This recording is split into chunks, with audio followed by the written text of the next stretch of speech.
Hey y'all, we're making blueberry and cherry crumb bars with whipped cream. Let's get to it. So first, we're gonna start with an 8x8 pan. This is what we're gonna bake everything in. I like to spray everything down. I'm really paranoid about anything sticking when I bake. So I like to spray and use parchment. But this also doubles as a way to pull our bars straight out of the pan once we're done baking. So we don't have to worry about cutting them in the pan and then them falling apart when we're trying to pull them out. We can just pull them straight out with the parchment and then cut. It's so easy. I use these binder clips on the side just to prevent the sides of the parchment paper from flying up. First, we are going to start with our shortbread crust. We're going to take some softened butter. Mine's a little melted, but that's okay. Then we're going to add our powdered sugar, and we're just going to cream that together a little bit. I'm using a whisk, but you can also use a spatula. I actually switched to a spatula. That's a little easier, but I got started with a whisk, and that's okay. We're just going with it, guys. Once it's creamed a little bit, I switch to the spatula. Just want to make sure all of the sugar is incorporated nicely with the butter before we add the rest of the ingredients. Now that that's all incorporated, I'm going to add a little bit of my extract. I used almond extract, but feel free to use vanilla or whatever extract you like, really. This is all yours, guys. This is your world. We're just baking in it. Incorporating that extract. You want to make sure that's well incorporated so it's evenly distributed through the dough. Next, we're going to add our flour.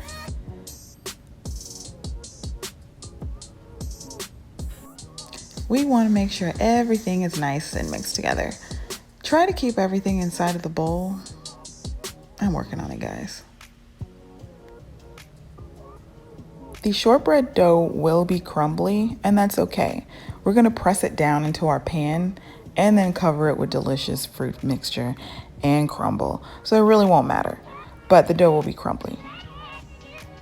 We're just gonna keep incorporating everything. And then we're gonna go ahead and add that to our 8x8 pan. I like to spray just one more time, just to make sure nothing sticks. We're gonna pour our dough into the pan and make sure you get everything in there. It's a very thin dough, it's not a thick crust. So we wanna make sure we get everything out of the bowl. Feel free to double the batch if you like a thicker crust, but I wanted to keep these quote unquote healthy. They're really not healthy, but I just wanted something a little bit lighter, so I made my shortbread dough a little thinner. And then next, we're just gonna evenly pat all of the dough into the pan. It can get a little sticky. Your warm hands will probably melt some of the butter and the sugar, so it might stick a little bit. And I have a trick for that. Here is my trick. If you don't want the dough to stick to your hands or you just don't want to touch the dough, use a little piece of wax paper. It doesn't stick to the dough. You can press it down and just peel it. I'm using it just to make sure everything is nice and flat.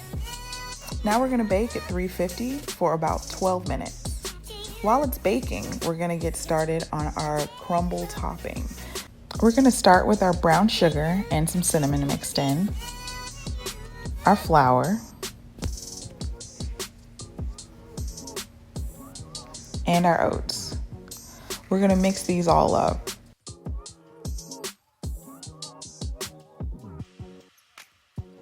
I'm using my hands, but feel free to use a whisk, a spatula, a fork, a spoon, whatever you have on hand.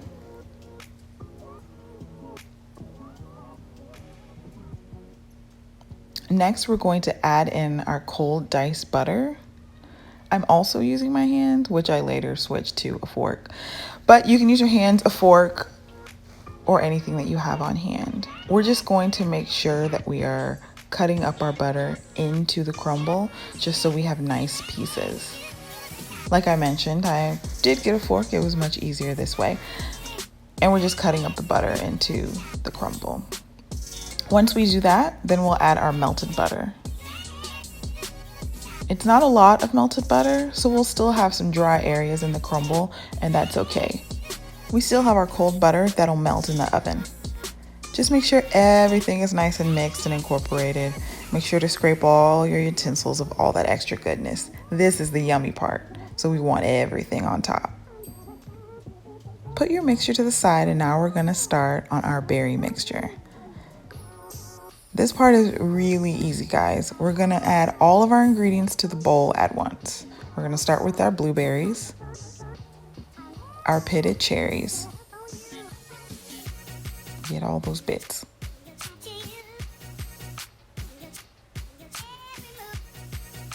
We're gonna add our sugar, our cornstarch. Mine, for some reason, always sticks in those bowls, so I always have to get a little help to get it out.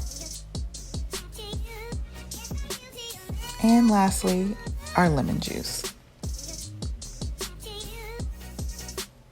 And we're just gonna mix that up with our spatula. Make sure all the fruit is coated.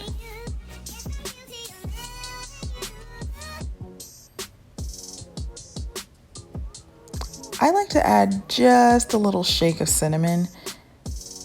I just really like cinnamon flavor. So if you like cinnamon flavor too, go ahead and add a couple shakes of cinnamon to your fruit mixture.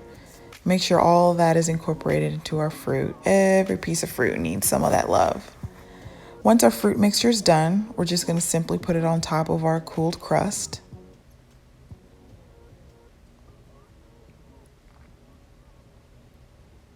Get all those juices and that sugar out of there.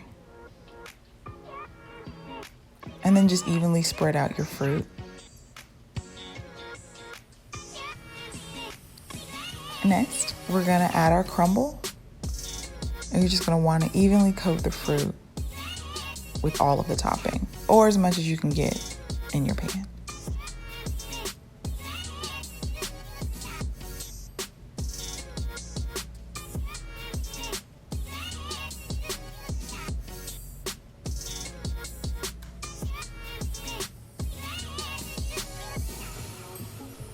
Once your topping is on, we're gonna bake at 350 for about 40 to 45 minutes or until your top crust is nice and golden brown.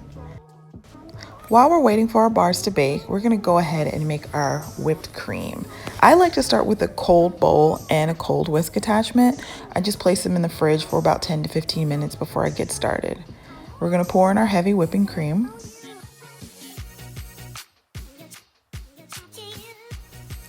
We're gonna whisk our cream for about 5 to 6 minutes. We wanna watch it though. We don't wanna over whip it because then it can separate. I like my whipped cream a little soft, so this won't take long at all.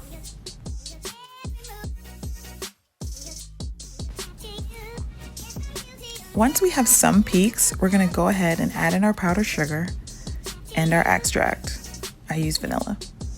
You can use what you like. And then we'll continue whipping for a couple more minutes so the whipped cream can thicken up a little bit.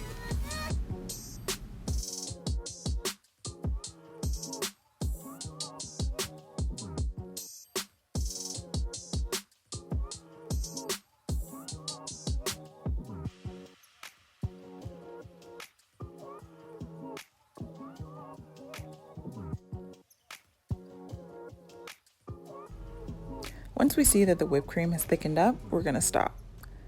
Take off your whisk and just see what you got.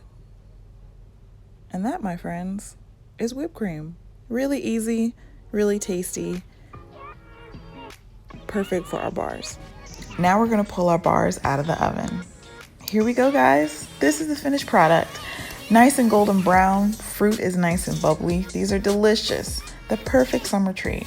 You can also try any other type of fruit if you like. I hope you guys enjoy this recipe. If you make it, let me know. Like on Instagram, Facebook, or find me on YouTube. Thanks for baking with me.